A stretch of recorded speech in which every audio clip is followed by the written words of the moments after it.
বিপদ সে কি আর বলে কয়ে আসে গা।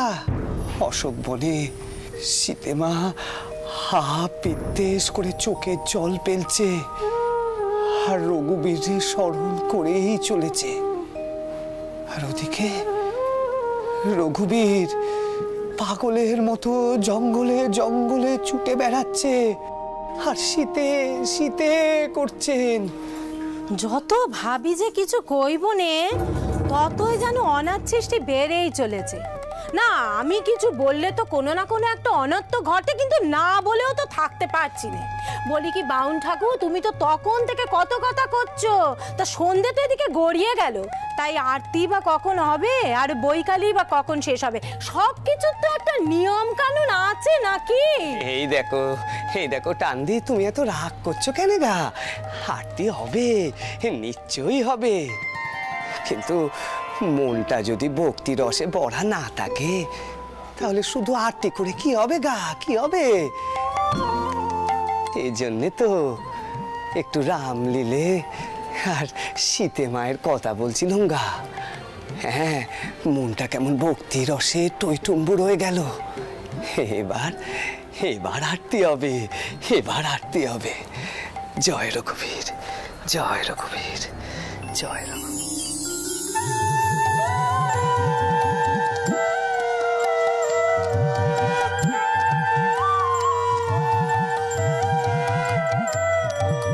ডুব ডুব ডুব রূপ সাগরে আমার মন, ডুব ডুব ডুব রূপ সাগরে আমার মন। তলাতলে পাতাল খুঁজলে, তলাতলে পাতাল খুঁজলে পাবি রে প্রেম রত্ন ধন, পাবি রে প্রেম রত্ন ধন। ডুব ডুব ডুব রূপ সাগরে আমার মন, ডুব ডুব ডুব রূপ সাগরে আমার মন।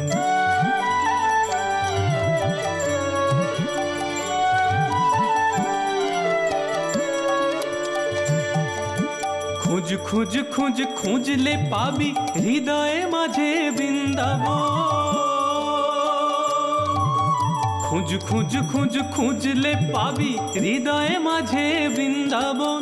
দীপ দীপ দীপ জ্ঞানের বাতি, দীপ দীপ দীপ জ্ঞানের বাতি, হৃদয়ে জ্বলবে অনুক্ষণ, হৃদয়ে জ্বলবে অনুক্ষণ। ডুব ডুব ডুব রূপ সাগরে আমার মন, ডুব ডুব ডুব রূপ সাগরে আমার মন।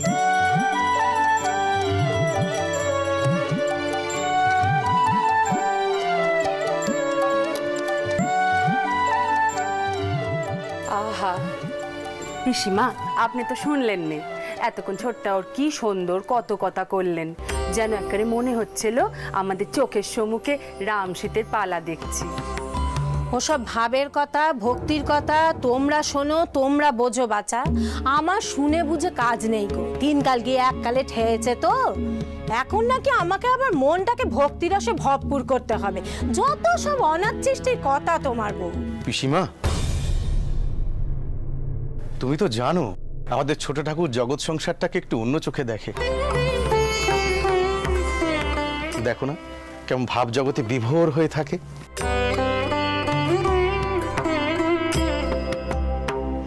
যাকে যে কথা বলতে এসেছিলাম তোমায়, সেটা হচ্ছে ওই যাত্রা দলের অধিকারী মশাই এসছেন, জানতে চাইছেন এবারের পালা কি হবে। তা সে কি চায়, এবছর নতুন কিছু চায়? হ্যাঁ পিসিমা, এবার তারা শিবকালীর পালা করতে চায়, মানে সেটাই তৈরি করে নিয়ে এসছে। আমি কি ওদের হ্যাঁ বলবো? ও মা, সে কি গা, তোমাদের ঘরেও ওই পালা গান হয় নাকি গা? আমি যখন কামার পুকুরে থাকতুম তখন এই পালা গানের সময় সারা রাত জেগে সেখানে পড়ে থাকতুম গো। হ্যাঁ, আমি কিন্তু এখানেও পালা গান শুনবো। হ্যাঁ, ওই মটা দেখবো, গান শুনবো। হ্যাঁ গো, এই শিবকালীর পালা আমি আগে কখনো দেখিনি। সেই ভালো, সেই ভালো, ওই ভালো, ও টান্ডি টান্ডি, সেই ভালো। হ্যাঁ সেই ভালো, তো তুমিও দেখবে তো? বলি বাউন ঠাউর, তুমি পুজো পাঠ করো, পালা নিয়ে এমন মাতামাতি করো, তোমার সাজে? ওই দেখো, ও মা, সেও তো তারই কথা গো, ঈশ্বরেরই কথা।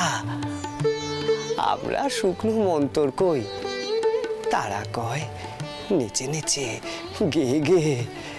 হ্যাঁ গো, সেও তো ঈশ্বরেরই ডাকা। এও কি কম বড় সাধনা? ও মিত্তিমশাই, ওই পালা গানের সময় তোমরা আমাকে ওদিক পানে যেতে দিও কিন্তু। হ্যাঁ, যাবে বই কি ঠাউর, তোমার যখন ইচ্ছে হয়েছে তখন তুমি নিশ্চয়ই যাবে। বেশ বেশ, বাবা জয় রঘুবীর জয়।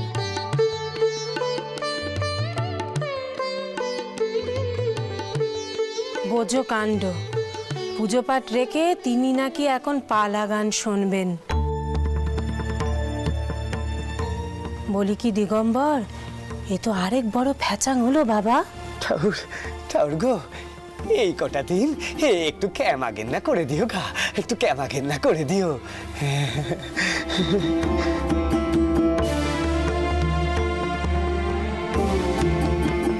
রোজ রোজ তো আর পালা গান হবে না।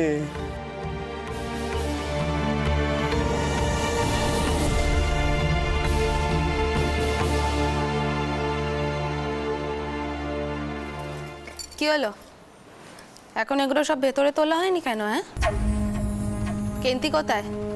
এসব তো তার দায়িত্বে থাকার কথা। কি হলো বড় বউ, চুপ করে আছো কেন? মুখে কুলু পেটেছো বুঝি? মা, আসলে কেন্তি দিদি দুপুরে ছুটি নিয়ে বঞ্জির কাছে গেছে। বঞ্জি মিত্তির বাড়িতে কাজ করে, ওই ঝামা পুকুরের ওখানে কোথায় যেন একটা। তা তাকে অনুমতিটা কে দিল যাওয়ার? তুমি? আসলে দুপুরে তো তেমন কোনো কাজ থাকে না, তাই আর কি। এইসব সিদ্ধান্ত নেওয়া তুমি শুরু করে দিয়েছো বাচ্চা। তা তোমার শাওরিরা যে এখনো বেঁচে আছে তাদের একবার জানানোর প্রয়োজন মনে করলে না? খুব বার বেড়েছি দেখছি তোমার। তা কেন্তি যে এখনো ফিরলো নে, কাজগুলো সময় মতো হলো না, তার দায়িত্ব কে নেবে শুনি? না মা, কেন্তি দিদি কইছিল তাড়াতাড়ি চলে আসবে। আমি তো ভালো ভেবে। অত ভালো মন্দ তোমাকে বুঝতে হবে নে বউ। এখনো অব্দি ছেলে পুলে হলো না, তার হয়েছে গিন্নি হওয়ার শখ। শোনো, এবার থেকে আমি যা বলবো সেই অনুযায়ী সবকিছু হবে। তুমি নিজে নিজে কোনো সিদ্ধান্ত নেবে না। আর খেন্তি ফিরলে ওকে বলবে আমার সঙ্গে দেখা করতে, বুঝেছো? বড় বৌমনি, বড্ড দেরি হয়ে গেল গো, ছুটে ছুটে এসেছি আসলে।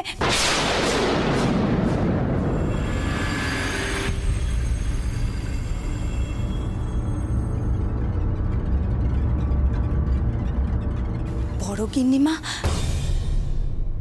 এতক্ষণ তুমি কোথায় ছিলে বাছা?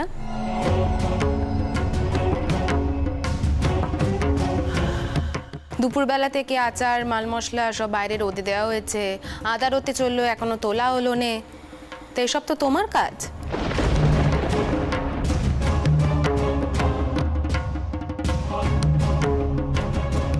তা তুমি যদি 10 জায়গায় ছোটাছুটি করে বেড়াও তাহলে এই সংসারের কাজখানা ছেড়ে দাও নে। বড্ড অন্যায় হয়ে গেছে গিন্নিমা, আর কখনো হবে না এমন ধারা। আমায় মাফ করে দেন গিন্নিমা।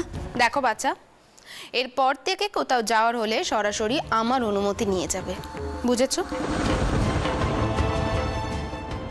আর একটা কথা তোমাকে স্পষ্ট করে কয়ে দিচ্ছি, মেয়ে মানুষদের এরকম যখন তখন বাড়ি থেকে বেরিয়ে যাওয়াটা আমি খুব একটা পছন্দ করি না।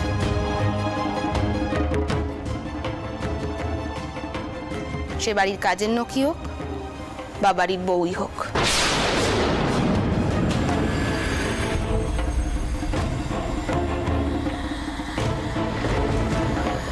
কেন্তি দিদি, আর একটু হলে তো তুমি আমায় শেষ করে দিচ্ছিলে। তুমি নিজেই তো কয়েছিলে আলো তাকতে তাকতে চলে আসবে। কি করব বলো বৌমনি, মিত্তির বাড়ি গিয়ে দেখি সেখানে যাত্রাদনের নো গেয়েছে, সেখানে বড় করে পালা গান হবে। মিত্তির বাড়িতে এক নতুন ঠাউর মশাই এসেছেন, তিনি আবার কত কথা করেন, আর সেখানে বঞ্জি ছিল, আর সব নিয়ে দেরি হয়ে গেল গো। তবে বৌরানী, পালা গান শুনতে কিন্তু আমি এক রেতে যাব, তুমি একটু ব্যবস্থা করে দিও গো। না না, ওসব আমি পারবো না, তারপর আমায় বকা খেতে হোক আর কি। কি পালা হবে গো কেন্তি দিদি? সেখানে সেখানে শিব আর মা কালীর লীলে পালা হবে, আর অনেক অনেক গানও আছে গো, আর মা কালীর নৃত্যও আছে। আমি কিন্তু যাব সেখানে। শুনলি তুই, কেন্তি দিদি নাকি সেখানে যাবেই। ও দিদি কই চলুম, চলো নে গো আমরাও যাই। হ্যাঁ, তুই আমায় মারবি নাকি? ও দিদি শোনো নি, তুমি একখানা ব্যবস্থা করো নি, আমি কইছি তো। আমি দেখেছিলাম আমার বিয়ের আগে কালী পুজোর পরদিন আমাদের পটোপাড়ায় পালা গান হয়েছিল, তারপরে আর কখনো দেখিনি। ও দিদি কইছিলাম চলো নে গো, চলো নে। তোর মাথাটা কি গেছে পেছন্ন? তুই দেখলি নে, আজ দুপুরে কেন্তি দিদিকে ছুটি দিলুম বলে মা আমায় কত কথাই না শোনালে। এখন আমি আর তুই যদি যাই, মা আমায় রক্ষে রাখবে? এই মাসিমণি নয়, মা একটু কড়া দাচ্ছে, তুই দেখিস নে। সেও বটে, উচিত হবে না, তাই নে গো দিদি? যদু দাদা, তুমি এখানে দাঁড়িয়ে পড়লে কেন? চলো, নবীন ভাস্করের মূর্তি তৈরির জায়গাখানা তো আবার নতুন করে তৈরি করতে হবে। কত কাজ পড়ে আছে বলো তো। চলো চলো চলো। ওঠা উঠবো। তোমার বউয়ের একখানা শখ হয়েছে, যাও গিয়ে সেই শখখানা মেটাও।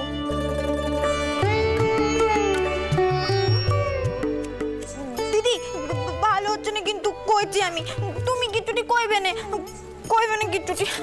পেছন্ন, এই পেছন্ন। বৌঠান বৌঠান, ভূপাল সবটাই শুনে নিয়েছে।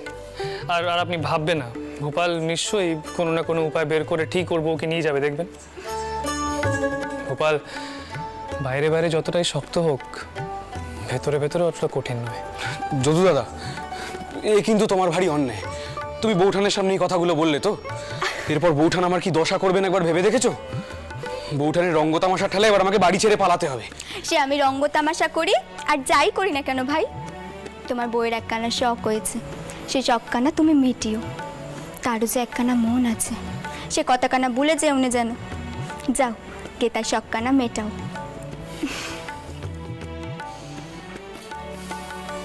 সত্যি গোপাল, তুই কিন্তু প্রসন্নকে একবার পালাগানের আসরে নিয়ে যাস, বুঝলি? আমি হয়তো যেতে পারবো না, দিদিমা আমায় কিছু কাজ দিয়েছে। তো আমি যদি যাই তাহলে তাহলে বৌঠানকেও সঙ্গে নিয়ে যাবো যদু দাদা। এক বউ যাবে, আরেক বউ যাবে না, তা তো হয় না। বেশ, তো তবে তাই হোক। কিন্তু শোন, আমাদের এখন ওই মূর্তি তৈরি করার জায়গাখানা তৈরি করাতে হবে আবার, বুঝলি? তুই চল এখন আমার সঙ্গে। হ্যাঁ চলো।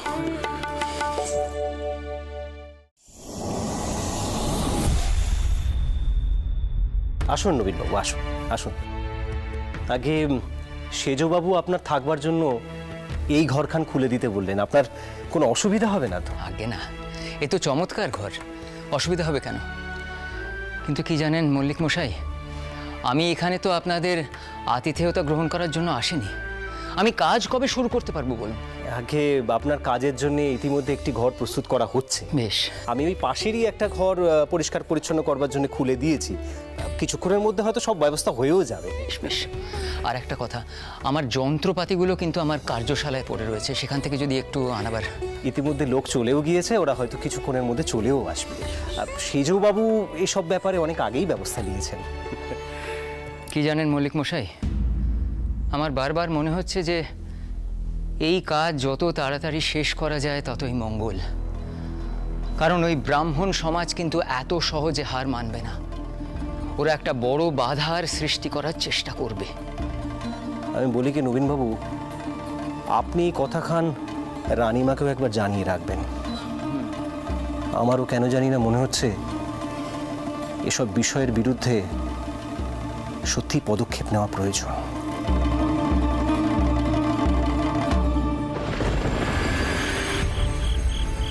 ঘরটাগুলো ভালো করে পরিষ্কার করবি, বুঝলি? আর এই বস্তাগুলো বাইরের একটা কোণে যত্ন করে রেখে দিবি।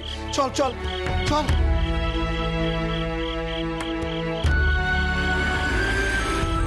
এই এই বস্তাগুলো কিসের সরকার মশাই? আগে নিলে ওই রপ্তানি যাবে তো, তাই রেস্তা থেকে খেতে রেখে গেছে। তো এত বস্তা এখানে বাইরে আর কোথায় রাখবেন?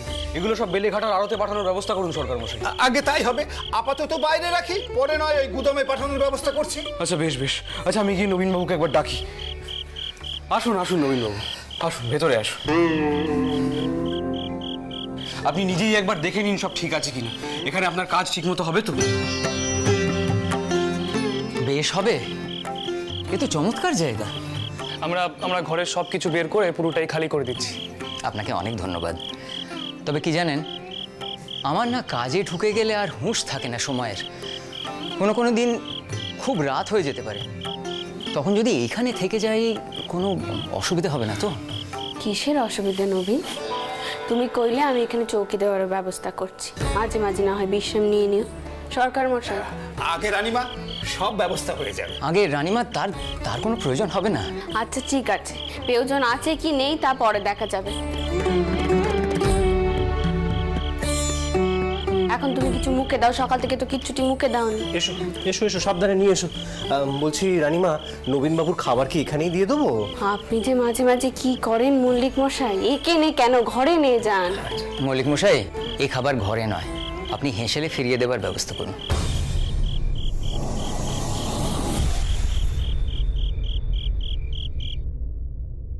ওমা, কেন তুমি খাবে না? আমি ঠিক করেছি রানীমা, যতদিন এই মূর্তি আমি গড়ব, একবেলা হবিষ্যান্ন গ্রহণ করব। আমি বেশ বুঝতে পেরেছি যে আমি কোনো সাধারণ মূর্তি গড়তে যাচ্ছি না। এই মূর্তির মহিমাই আলাদা।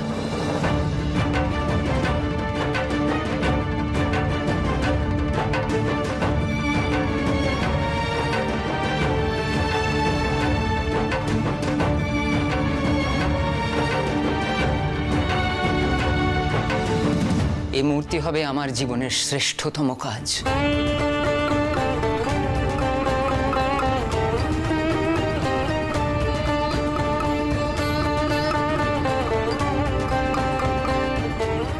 এমন মূর্তি গড়া তো সহজ নয় রানীমা, সম্পূর্ণ সংযমের দরকার। সত্যি বাবা, সত্যি আমি তোমার নিষ্ঠা দেখে অবাক হয়ে যাচ্ছি, জানো তো।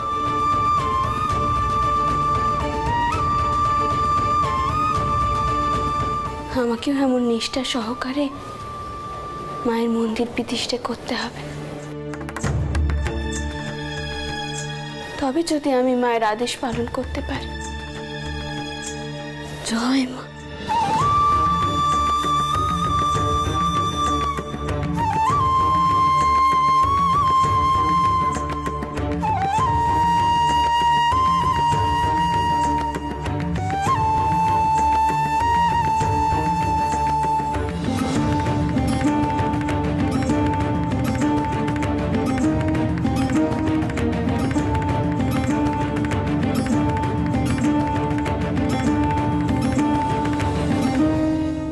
যদি অপরাধ না নেন একটা কথা বলি, ব্রাহ্মণ সমাজের সঙ্গে এইরূপ শত্রুতা যদি থেকে যায়, তাহলে তো মন্দির প্রতিষ্ঠায় বড় বিঘ্ন হবে।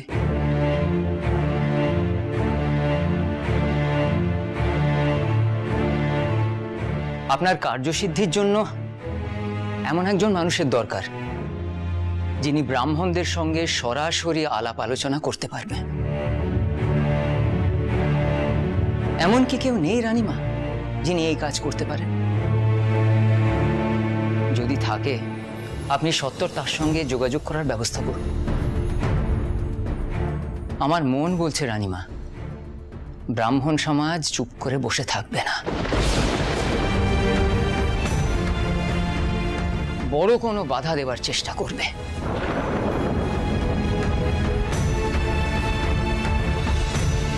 আমিও সেই কথাই ভাবছি নবীন, কি করে বাউন সমাজের সাথে শত্রুতা শেষ করা যায়। কিন্তু কে কথা কইবেন তেনাদের সাথে? এমন যে কেউ নেই যে কিনে ধর্মের নতুন ব্যাখ্যা দিতে পারে।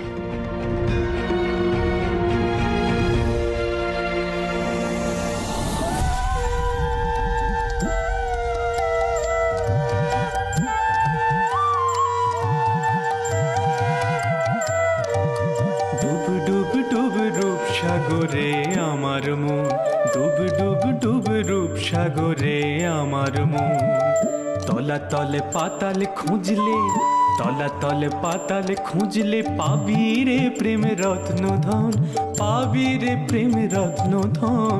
ডুব ডুব ডুব রূপ সাগরে আমার মন, ডুব ডুব ডুব রূপ সাগরে আমার মন।